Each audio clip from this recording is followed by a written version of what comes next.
Channel Sports Central, we go over our next team projection of this offseason, and it's over the Texas Tech Red Raiders, a team that went 4-6 overall in the 2020 season. And Texas Tech, of course, has got Tyler Shough coming in from Oregon. That is the main storyline for Texas Tech going into next season, in which he could be a game changer for this team. And that's what we're going over here today. We're going to go over a few players that Texas Tech will be losing, who they'll be returning, and also looking at their schedule for the first time this offseason, starting out with your previous 6 games for last year. Once again, Texas Tech was 4-6 last season.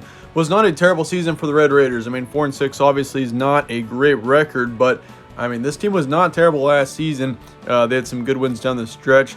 Beat West Virginia 34-27. Took a loss to Oklahoma bad there, 28-62. Also lost to TCU 18-34. They beat Baylor 24-23.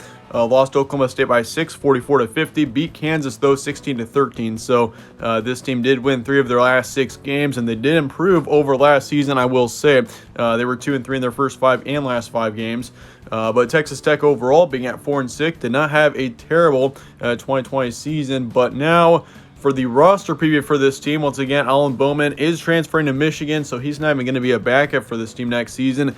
Tyler Shough is going to be more than likely your quarterback for next year, he's going to be, is what I'm trying to say here. Tyler Shough, I mean, at Oregon last year, he was a young quarterback. It was only his first year with college football, really. And Tyler Shough, really, I mean, he played very well during his time with Oregon last season, and he's got some big potential going into next season. You're really going to want to watch out for him going into next season, whether you're a Texas Tech fan or not. Like, he's definitely on my list of players to watch out for the 2020 season. Last season, he put up just over 1,500 yards, 13 touchdowns, 6 interceptions. He did play in 2019 for Oregon, but he really was just the backup to Justin Herbert for the majority of that season. But yeah, in 2020, once again, that was his first season where he actually started.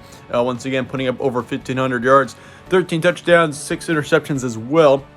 Not a terrible season for him. Also a 64% completion rate. So, I mean, those are just like first-year stats too. Like, this was his first season actually as a starter. So, I mean, he's got a ton of potential moving forward. He's at least got a couple of seasons with Texas Tech here. So, it's going to be fun to watch. Tyler Shough, I mean, Texas Tech is a pretty random place to transfer to, but that's going to be huge for Texas Tech and honestly good for the Red Raiders. This is huge for Texas Tech fans and really this team in general. It's going to be huge for this team, I think, moving forward.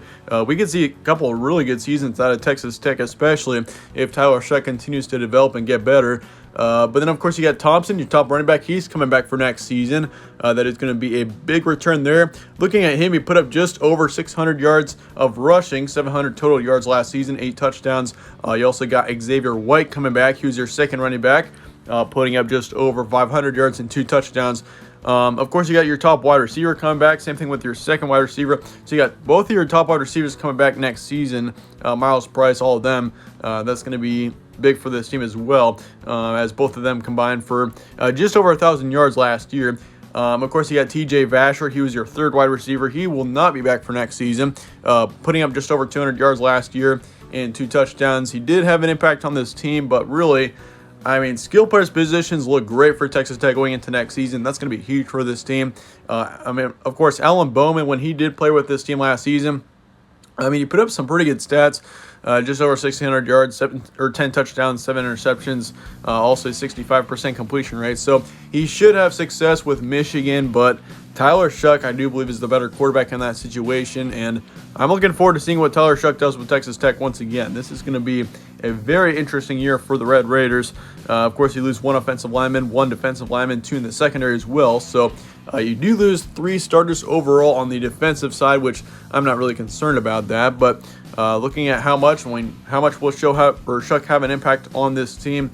That's a big question for Texas Tech, and really, once again, I mean, just based off of how he played last season, he's got a lot of potential moving forward, and it's going to be fun to watch him as he makes an impact on Texas Tech.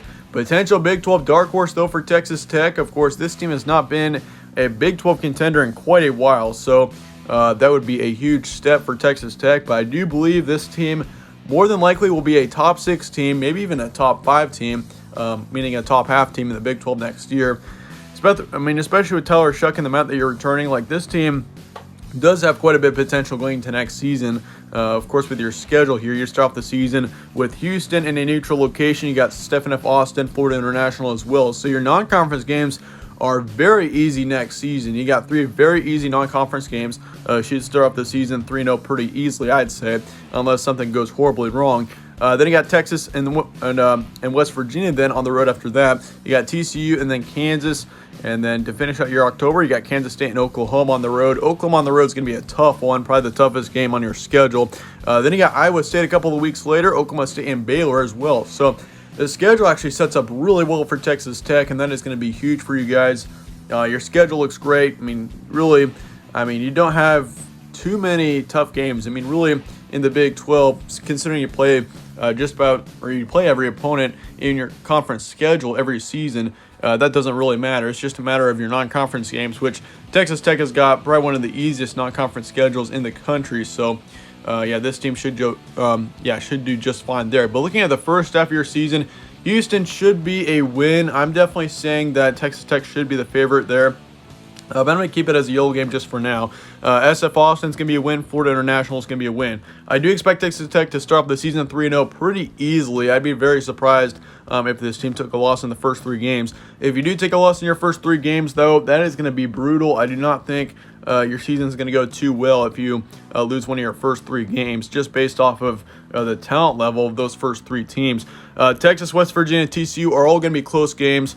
You got, of course, Texas on the road, West Virginia also on the road, but TCU could be a good team next season as well. So all 3 of those are going to be pretty close ones there. But I do expect at least 4 wins for Texas Tech in your first 6 games. 4 to 5, I'd say, is pretty reasonable for this team. As for the second half, you got Kansas then. That's going to be a win. Kansas State could be a closer one there, though. Oklahoma's going to be a loss. I hate to say it, but Oklahoma next season is going to be a powerhouse. They're going to be more than likely in the college football playoff next year. I'm just going to say it right now for you. Oklahoma's going to be a very good team next year. Spencer Rattler, that team has got a chance to win a national title. I'm saying it right now. Oklahoma, that is a team to watch out for. Iowa State, then, that's going to be a close one. I probably favor the Cyclones right now in that matchup just because of how they're looking. Oklahoma State's going to be close. Baylor's also going to be close.